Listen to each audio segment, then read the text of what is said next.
Praise the Lord. இன்றைய பலப்படுத்தும் வார்த்தை புலம்பல் 3வது அதிகாரம் 22வது வசனம். லாமெண்டேஷன்ஸ் சாப்டர் 3 verse 22. நாம் நிர்மூலமாகாதிருக்கிறது கர்த்தருடைய கிருபையே, அவருடைய இரக்கங்களுக்கு முடிவில்லை.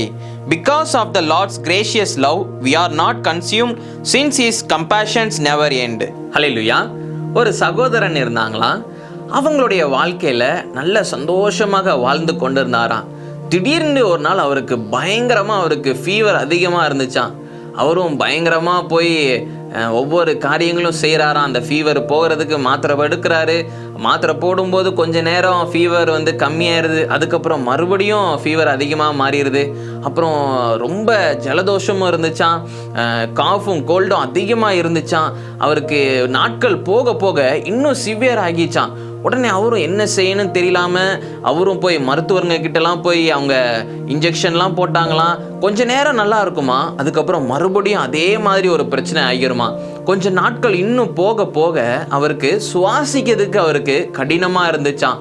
அப்போ அவர் என்ன இந்த பிரச்சனை இருக்கும், ஐயோ நமக்கு எதுவும் பெரிய வியாதி வந்துருச்சோ அப்படின்னு சொல்லிட்டு அவரும் ரொம்ப சோகத்தோட, எசப்பா நீங்கள் எனக்கு ஒரு விடுதலை தாங்கப்பா, எசப்பா என்னால் முடியல அப்படின்னு சொல்லி ரொம்ப அவர் பாரத்தோட ஜெபம் பண்ணாராம். இரவு நேரத்தில் அவர் தூங்கி கொண்டிருப்பாராம். திடீர்னு அவருக்கு ஒரு இருமல் வருமா.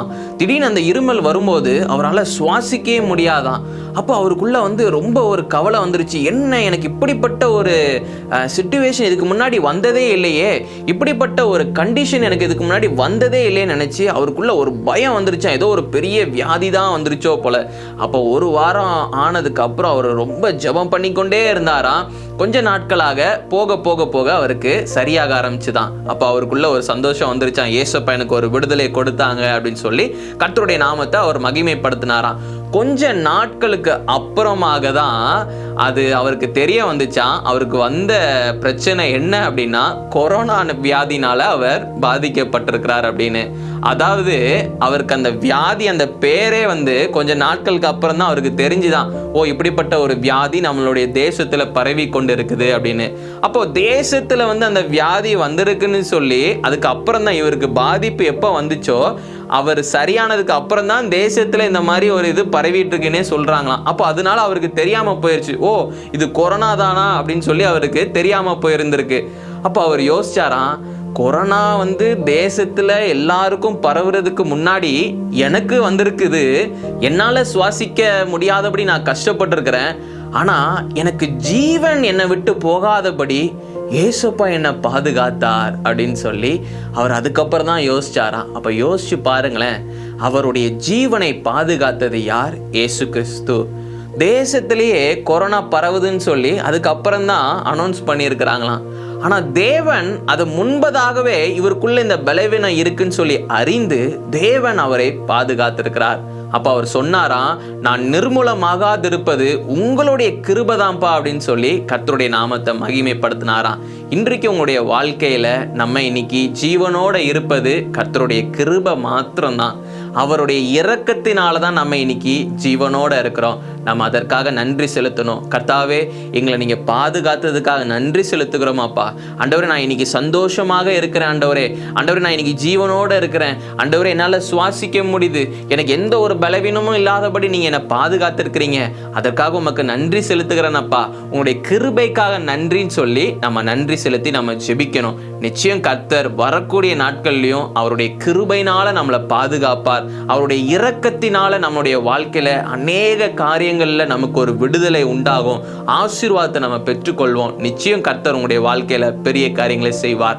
நாம எல்லாரும் ஜெபிக்கலாம். எங்களை நேசிக்கிற நல்ல தகப்பனே, ஆண்டவரே இயேசுப்பா, எங்க எல்லாரையும் பாதுகாக்கிறது நீங்க தான்ப்பா. ஆண்டவரே உங்களுடைய கிருபைக்காக நன்றி செலுத்துகிறோம் அப்பா. நாங்க இன்றைக்கு ஜீவனோட இருப்பது காரணம் உங்களுடைய கிருபைப்பா, உங்களுடைய இரக்கம் தகப்பனே இயேசுப்பா. மனுஷங்க எங்களை அழிக்கணும்னு சொல்லி எவ்வளோ காரியங்கள் திட்டமிட்டாங்க. ஆண்டவரே பிசாசு எங்களை தகப்பனே இயேசுப்பா நரகத்துக்கு கொண்டு போகணும்னு சொல்லி பலவிதமான திட்டங்களை ஆண்டவரே இயேசுப்பா அவன் செயல்படுத்தினான். ஆனாலும் எல்லாவற்றையும் ஆண்டவரே இயேசுப்பா நீங்க நிர்மூலமாக்கி போட்டீங்க. நாங்க இன்னைக்கு ஜீவனோட இருப்பது ஆண்டவரே உங்களுடைய கிருபையினால மாத்திரம் தான்ப்பா, உங்களுடைய இரக்கத்தினால மாத்திரம் தான்ப்பா. நன்றி செலுத்துகிறோமாப்பா, நன்றி செலுத்துகிறோமாப்பா. ஆண்டவரே தொடர்ந்து எங்களை நீங்க வழி நடத்துங்க. இயேசுவின் மூலம் ஜெபிக்கிறோம் பிதாவே. ஆமேன், ஆமேன், ஆமேன். நம்மளுடைய ஜீவனை பாதுகாத்த இயேசுப்பாவுக்கு ஒவ்வொரு நாளும் நீங்க நன்றி செலுத்துங்க. தேவன் நம்மளை ஒவ்வொரு காரியத்திலையும் நம்மளை பாதுகாக்கிறார், நம்மளை இன்னைக்கு உயிரோட வச்சிருக்கிறார். ஒரு நோக்கம் இருக்கும். என்ன நோக்கம் அப்படின்னா அவருக்காக எழும்பி பிரகாசிக்கணும்னு சொல்லி. அப்போ நீங்க உயிரோட நம்ம இன்னைக்கு இருக்கிறோமே, நம்ம கர்த்தருக்காக ஏதாவது செய்யணும்னு சொல்லி நீங்க கர்த்தருக்காக எழும்பி பிரகாசிங்க. நிச்சயம் கர்த்தர் உங்களுடைய வாழ்க்கையில உங்களை கொண்டு அவருடைய ராஜ்யத்தை கட்டுகிற பணியில் ஆண்டவர் உங்களை கொண்டு பயன்படுத்துவார். God bless you. Have a wonderful day.